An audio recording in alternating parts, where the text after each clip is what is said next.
Modern hotel electronic locks and standard deadbolts prioritize two things above all else: liability management and convenience. They are mechanically simple, meaning they offer very little actual intrusion resistance. Because of these lightweight frames and single-throw deadbolts, the 5-second entry is a common reality. A motivated intruder equipped with a basic underdoor tool can bypass a locked room faster than a sleeping occupant can open their eyes. To operate safely in uncertain environments, you have to adopt a specific mindset shift. That solid-looking door is not a physical barrier. At best, it is an early warning alarm. Your core objective is to take that thin wooden door and convert it into a layered time barrier. You are buying the precious seconds required to wake up, orient yourself, and act. Surviving a breach means proactively shaping the geometry of the room to your advantage before anyone ever makes contact with the handle. Step 1 of this protocol is securing the vulnerabilities built into the room, starting with the standard swing bar security latch. Looking closely at this latch, you can see how to double wrap a heavy hair tie, a zip tie, or a piece of paracord tightly around the swing bar and its base plate. Binding these two pieces together mechanically blocks an external attacker from using a curved pull tool to reach through the door gap and lift the latch out of place. Once the existing hardware is secured, we move to deploying portable equipment, like a high-traction rubberized door wedge or a modern travel jammer. A common critical mistake is placing this wedge in the exact center of the door's bottom edge. That central placement allows the door frame to bend inward and slip right over the rubber. This diagram shows the correct placement at the extreme latch side corner. Positioning the wedge here completely disrupts the natural pivot arc of the hinges and transfers the inward energy directly into the floor.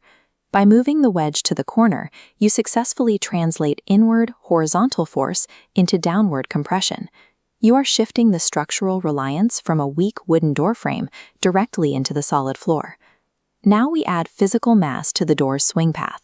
Start by scanning the room to identify the heaviest movable object to serve as your anchor piece.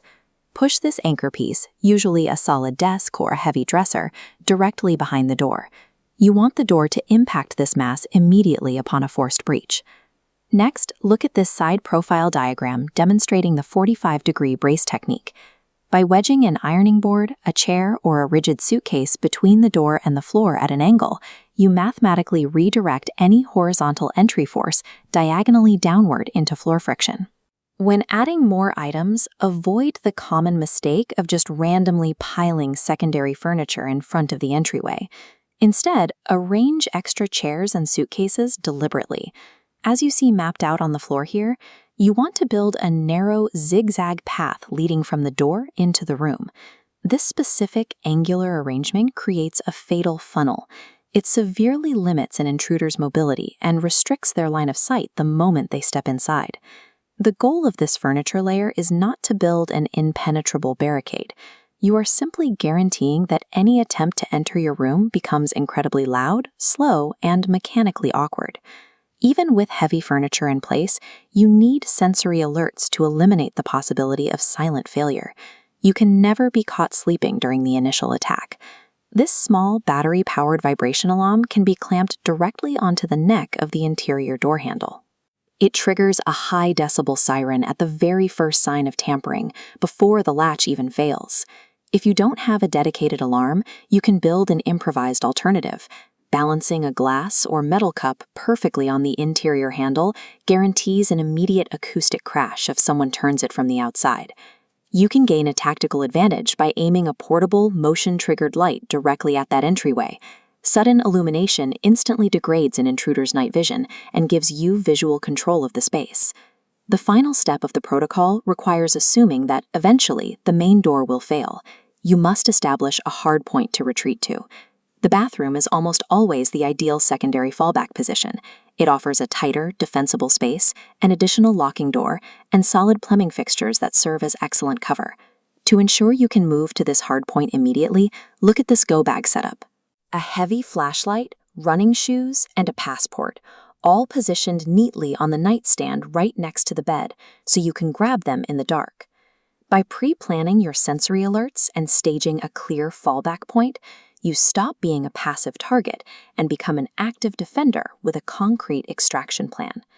This top-down blueprint maps out your hotel room as a series of concentric defensive rings. You have the outer delay at the door, the middle disruption through your furniture funnel, the inner defense at the bathroom, and your final exit path. Executing this simple 5-minute protocol completely disrupts an attacker's routine. You are forcing them to transition from a fast, covert entry to a slow, highly overt breach. These layered barriers work together to buy the singular commodity you require to survive a targeted intrusion: the noise, the time, and the space necessary to act.